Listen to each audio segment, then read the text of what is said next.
Hi hello నమస్తే this is race 3 tutorial your Srinivasarao.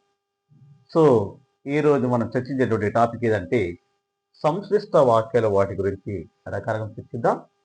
మరి సంశ్లిష్ట వాక్యాలు అంటే ఏంటిది? సో సంశ్లిష్ట వాక్యాలు అంటే ఏంటిదంటే ఒకటి కానీ అంతకంటే ఎక్కువ అసమాపక క్రియలు కలిసి సమాపక క్రియతో అంతం కావడాన్ని సంశ్లిష్ట వాక్యాలని ఆల్రెడీ ప్రీవియస్ వీడియో చర్చించాం కదా.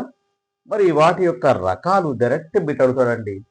మరి ఎలా అడుగుతాడంటే సింపుల్, ఆయన నోటితో మాట్లాడుతూ నొసటితో వెక్కడిస్తాడు. ఇది ఏ వాక్యం? వర్షాలు పడితే పంటలు పండుతాయి. అది ఏ వాక్యం? అది శత్రుర్థక వాక్యమా, చేదార్థక వాక్యమా, ఇంకా మరొకమైనటువంటి వాక్యమా అని ఆప్షన్స్ ఇస్తాడు. సో చాలా జాగ్రత్తగా గమనిద్దాం. Please subscribe my channel. Let's start సంశ్లిష్ట వాక్యాల్లో రకాలు. ఫస్ట్ ఏంటంటే శత్రుర్థక వాక్యం. ఏంటి సార్ శత్రుర్థక వాక్యం? ఇది పూర్తిగా వర్తమానానికి సంబంధించింది. మరి ఇందులో ముఖ్యంగా ఏ ప్రత్యయాలు చేరుతాయంటే తు, చు, చున్. ఇది క్లూ ఏం సార్? ఎందుకంటే చాలా మంది కన్ఫ్యూజ్ అవుతారు. త్రా ఉంది ఇక్కడ, త, త, తు, చు, చున్. ప్రత్యయాలు చేరడాన్ని శత్రుర్థక వాక్యం అంటాం. ఇలా సార్ ఒక ఎగ్జాంపుల్ చూద్దాం. ఆయన నోటితో మాట్లాడుతూ నొసటితో వెక్కరిస్తాడు. ఇక్కడ ఏ వర్డ్ వచ్చిందండి? తూ అనే పదం వచ్చింది. మాట్లాడుతూ. సో తూ వచ్చింది కాబట్టి ఇది ఏ వాక్యం అండి? శత్రుర్థక వాక్యం. మాట్లాడుతున్నాడు అంటే ఇది వర్తమానమే కదా, అవునా కదా? రైట్. రెండవది, ఆమె సినిమా చూచుచూ. అంటే ఇక్కడ ఏంది? చూచుచూ, చూ అనే పదం వచ్చింది చూడండి. చూచుచూ ఫోన్ మాట్లాడుతుంది. ఇది వర్తమానం సంబంధించింది కదా, చూస్తూ ఉన్నది, అవునా? చూ అనే వర్డ్ వచ్చింది కాబట్టి ఏ వాక్యం అండి? శత్రుర్థక వాక్యం. ఆయన పాఠం చెప్పుచున్ నవ్విస్తున్నాడు కదా. చున్ అనే పదం వచ్చిందండి. చున్ అనే ప్రత్యయం వచ్చింది కాబట్టి ఇది ఏ వాక్యం అండి? శత్రుర్థక వాక్యం. సో ఈ విధంగా తు, చు, చున్ ప్రత్యయాలు చేరడాన్ని మనం ఏ వాక్యం అంటాం? శత్రుర్థక వాక్యం. ఎగ్జాంపుల్లో ఇదే ఇస్తాడు. ఎగ్జాంపుల్ ఇస్తాడు. ఆ ఎగ్జాంపుల్ ఏ వాక్యం అని మనం గుర్తించాలి. నెక్స్ట్ రెండవది ఛేదార్థక వాక్యం. ఏంటి సార్ ఛేదార్థక వాక్యం అంటే? తే, ఇతే, ఇనన్ ప్రత్యయాలు చేరడాన్ని మనం ఏమంటామంటే ఛేదార్థక వాక్యం అంటాం. సో గుర్తుంచుకోవాలి. ఛే, ఛే, తే, ఛే, తే, ఇతే, తే, ఇనన్ ప్రత్యయాలు చేరడం గుర్తుంచుకోండి. ఇది చాలా జాగ్రత్తగా క్లూ చెప్తున్నామండి. ఎందుకంటే ఇక్కడ తూ వస్తుంది. తూ వస్తే శత్రుర్థక వాక్యం ఇక్కడ ఇచ్చా నేను. తే వస్తే ఏంటండి? ఛేదార్థక వాక్యం. చాలా మంది కన్ఫ్యూజ్ అవుతారు. సో బీ కేర్ఫుల్ తీసుకోండి. చూద్దాం ఛేదార్థక వాక్యం ఎగ్జాంపుల్ చూద్దామా? వర్షాలు పడితే పంటలు పండుతాయి. తే చూడండి ఇక్కడ తే వచ్చింది. తే వచ్చిందంటే ఏది? ఛేదార్థక వాక్యం. ఆమె వస్తే అతను వస్తాడు.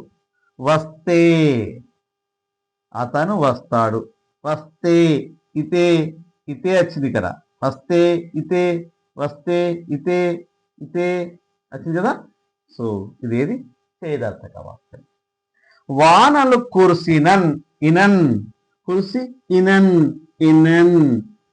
సో ఇక్కడ ఇనన్ అనే పదం వచ్చింది. ఇక్కడ తే వచ్చింది. ఇక్కడ ఇతే వచ్చింది. ఇక్కడ ఈనన్ వచ్చింది. సో ఇది ఏ వాక్యం అండి? ఛేదార్థక వాక్యం. బట్ వన్ థింగ్ ఆల్రెడీ చెప్పాను.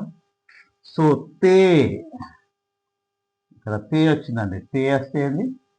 ఛేదార్థక వాక్యం. అదే తూ వస్తే ఇక్కడ వచ్చింది. తూ, తూ వస్తే ఏ వాక్యం అండి? శత్రుర్థక వాక్యం. ఓకేనా? గుర్తించారా? నెక్స్ట్ మరొకటి వాక్యం చూద్దాం. నెక్స్ట్ మూడవది తెచ్చిద్దామా? మూడవది అభ్యర్థక వాక్యం. అభ్యర్థక వాక్యంలో ఈయన అనే ప్రత్యయం చేరుతుందండి. ఈయన జాగ్రత్తగా. ఆమె వచ్చిన, వచ్చి ప్లస్ ఈయన, ఈయన ప్రొనౌన్సియేషన్ గుర్తుంచుకోవాలి. ఈయన ఓడొచ్చిందండి, ఆయన రాలేదు. ఆమె వండిన, వండినా, ఇక్కడ ప్రొనౌన్సియేషన్ గుర్తుంచుకోవాలి. ఆయన తినదు.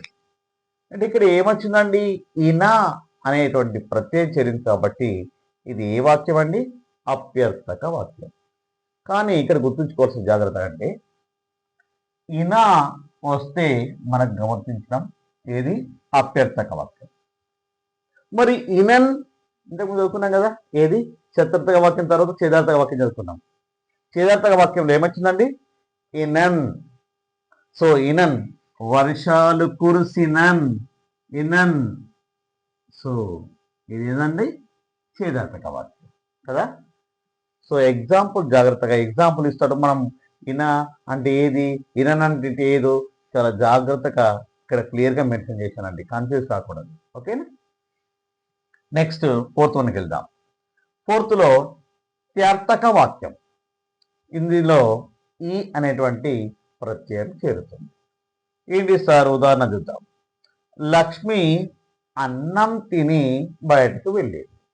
తిని, ఈ ప్రొనౌన్సియేషన్ ఏమొచ్చిందండి, తిని ప్లస్ ఇని, తిని, ఇని, నీ, ఈ, తిని, ఈ అనేటువంటి వాడు వచ్చింది. విద్యార్థులు పాఠం విని, ఈ ప్రొనౌన్సియేషన్ లో నీ, ఈని వచ్చింది. ముఖ్యాంశాలు రాశారు. సో అన్నం తిని ఈ, పాఠం విని ఈ అనేటువంటి ప్రత్యయ చేర్చు కాబట్టి త్యార్థక వాక్యం కదా, త్యార్థక వాక్యం.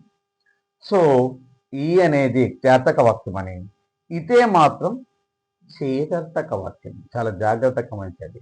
తే, ఇతే, ఇనన్ చేదర్థక వాక్యం అన్న కదా. సో కన్ఫ్యూజ్ అవుతాం. ఇతే అంటే ఏంటి సార్, ఆమె వస్తే, ఇతే, ఇతే వచ్చింది ఇక్కడ. సో ఏ వాక్యం అండి, చేదర్థక వాక్యం. సో కన్ఫ్యూజ్ కాకూడదు. ఓకేనా. సో అప్యర్థక వాక్యంలో ఈనా ప్రత్యయం చేరుతుంది, త్యార్థక వాక్యంలో ఈ ప్రత్యయం చేరుతుంది. So please subscribe my channel. This is race 3 tutorial. Your Srinivas.